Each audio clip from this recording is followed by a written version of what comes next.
Today, Yvette Cooper just made the illegal migrant crisis worse. She's going to fast-track Gazans and refugee students.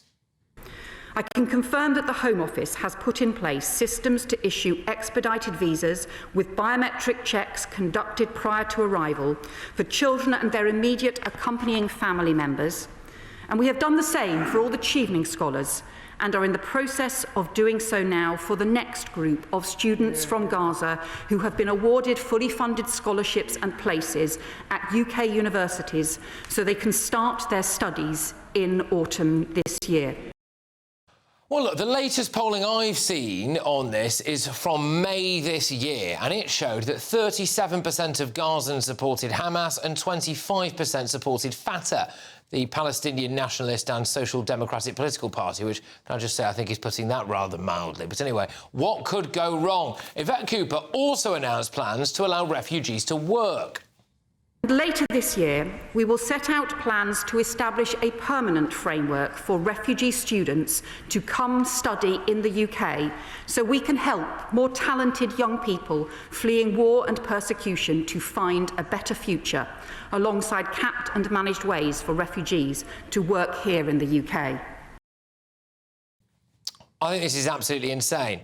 I mean, one good thing she did announce today was making it harder for illegal migrants to then bring their families over. So refugees will instead have to apply through the standard family scheme, which applies to British citizens who have to show that they have a joint income of at least £29,000 a year before they are allowed to bring their foreign partner to the UK.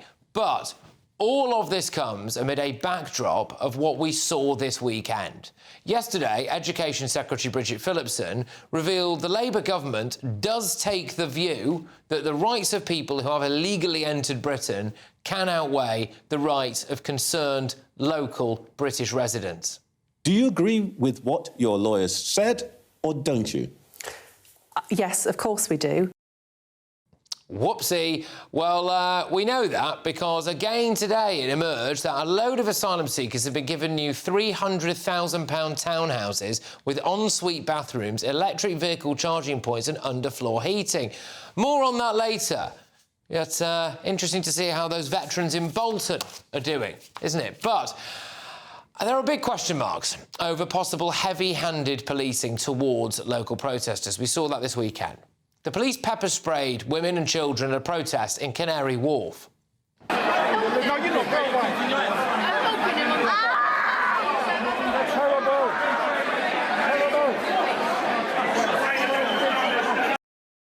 And then they arrested a local woman who happens to be a Reform member, I believe, who hung a flag from the Civic Centre in Epping. It looks like the police are trying to cause a scene. Look at that! Look what they're doing! Look what the police are doing! What are they doing? It took the police quite a while to claim that they actually arrested her for, apparently, as far as they are concerned, breaching an order that limited the scope of that protest. They said that we've facilitated a protest in Epping this evening. A significant number of people attended the town. We made 3 arrests, including 2 men and 1 woman. With regards to the arrest of the woman at the Civic Centre, we're aware of suggestions around the reason for her arrest. The arrest is on suspicion of breaching a Section 14 order. That order set out specific areas where the protest could and could not go. So that's what the police have said there.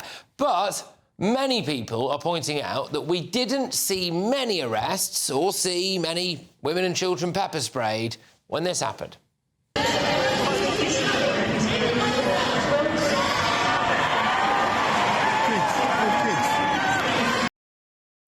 The pro-Palestine lot there bringing an entire train station to a standstill. And we have had the pro-Palestine lot climb war memorials in central London as well.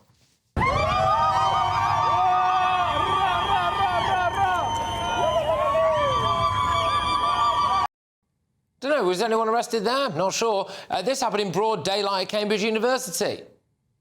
There you are, the slashing of a a painting there that you can see. Look at that. There you go. By the way, in case you're wondering, no, nobody has been arrested for that yet. So why do we need to accept more Gazan students? Why do we need to make it easier for so-called refugees to work? Why do we need to give asylum seekers brand new luxury homes? Why are the rights of non-Brits more important than actual Brits?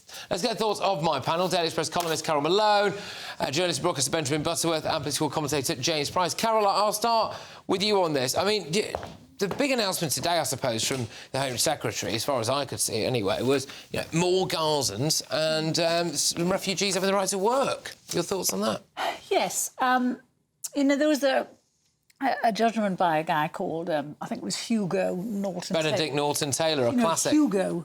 Yeah. Anyway, he passed a judgment recently, and he ruled that a Palestinian family of 6 could come here.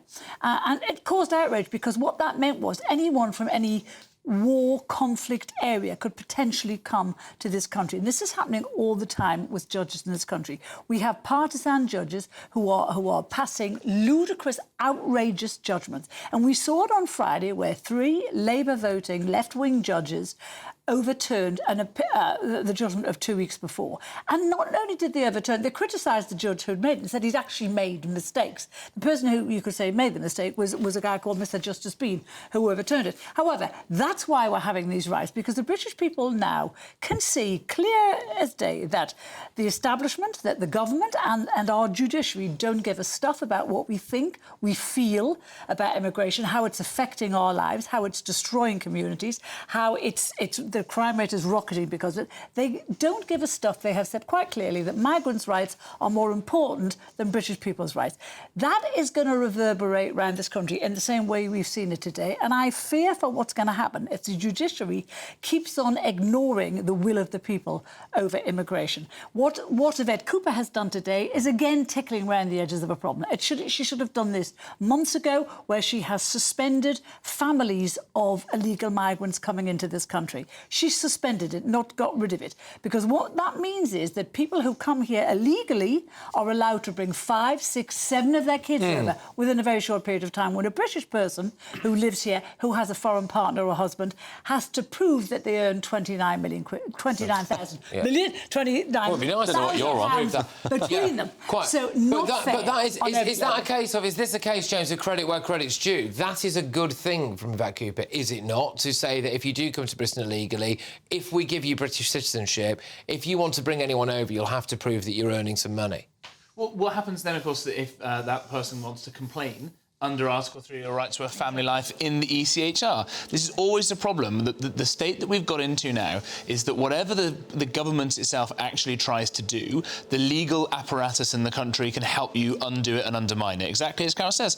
You say you're not allowed to bring people along. That's not fair. I want my wife and my 18 kids and all my other dependents to come along as well, and I'm going to sue you, and the ECHR is going to stand with me on this as well. And that would be one thing if it was Ukraine. It would be one thing if it was Hong Kong, where there seems to be kind of level of democratic support for the problems that have happened there, and either a European connection or a historical one with Hong Kong. When it's Gaza, and you've had generations of people there who have been taught the most awful things in their schools, and you can see UN-funded textbooks that say the most ghastly, awful things about Jewish people, these are not people we want to be having in the country at any point. You've got lots of people in this country who are suffering, lots of people who aren't getting decent education at university levels, certainly not at school levels now that Labour have taken over, and yet you've got the Home Secretary saying we need to have all these Gazans come over so we can give them a good education. It's totally unfair. Yeah, well, what do you think of those announcements by Yvette Cooper today about Gazan refugees and about refugees being able to work? Well, I think not letting them bring the whole family with them, it's kind of insane that was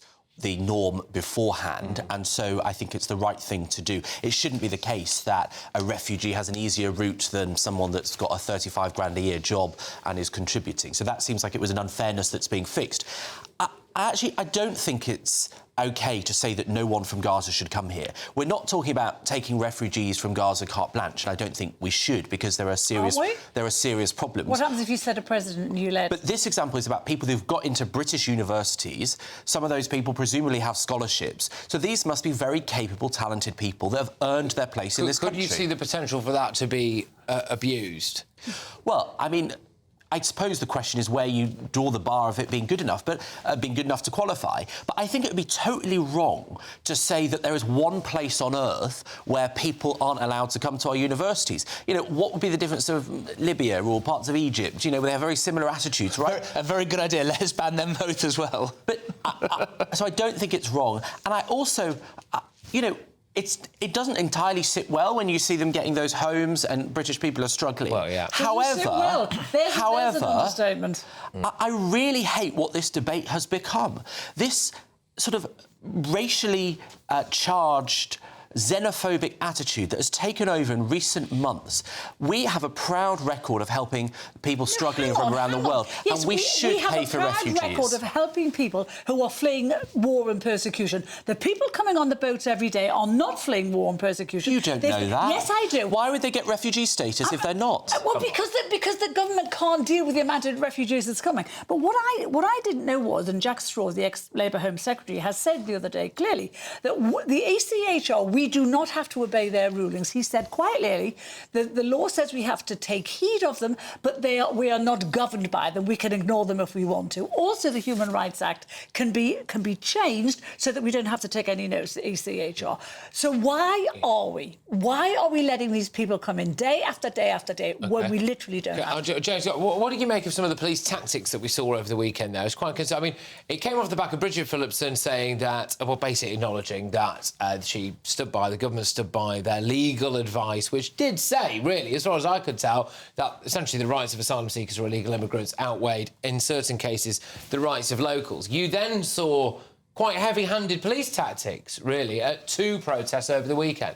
It doesn't seem like it's going to help lower tensions, does it? Seeing police officers snatching Union Jacks and pepper spraying people. Pepper spray, by the way, which you're not allowed to carry in this country to protect yourself from some of the crimes that the people protesting are worried about, of course, right? Oh, so really? you're not allowed to have pepper spray in this country. When my American wife, who was already upset that she had to leave her gun collection back in Indiana, realised she wasn't allowed even to have pepper spray to defend herself, and now you've got police officers using it on protesters. And yet, when you compare it to some of the protests we saw around Gaza, the people screaming how much they love Hamas and all the rest of it, you saw people committing crimes and the police doing nothing and waiting and doing facial recognition stuff to go and nick them later because they didn't want to inflame tensions and all the rest of it. Other incidents where it's, you know, the people worrying about their own country, you're seeing these ridiculously heavy-handed tactics. It's not going to end well for anybody. Do you think we've got a bit of a problem at the moment, Benjamin, with politicians who seem out of touch and have got into a right mess over legal issues here and a question of priorities and a hierarchy of rights, really, in this country, at which Brits do not appear necessarily to always be at the top.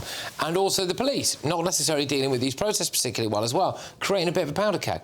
No, I think many of these protesters don't really care. They just see an opportunity for disorder, for promoting their racist views and for getting angry in the street. Absolutely. You know, the other day, I was Are you yesterday... seriously saying everyone in Epping who was being on the streets protesting are racist? Are you saying that's what they're doing? I mean, there's I'm a not mum here to say there who just everybody, spent but I bet there's a 24 lot of hours them. in custody for unfurling a flag off a civic building.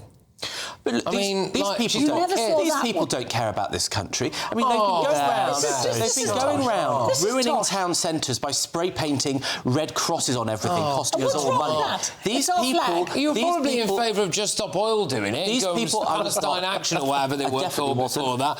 You're just going and smashing up banks and spraying red paint everywhere. You asked the question. The frustration of the British people. You're allowed to be frustrated. You're not allowed to damage lampposts. Well, we could tell that to the Palestinian protesters as well, but they damage things all of the time. But do you not see the frustration that people in this country who are broke, who need a house, who need a job, they see people coming in... and what's sticking a flag up a lamppost going to do for that? These people you asked the question about whether politicians have got themselves in a mess over this, as have police and everything else.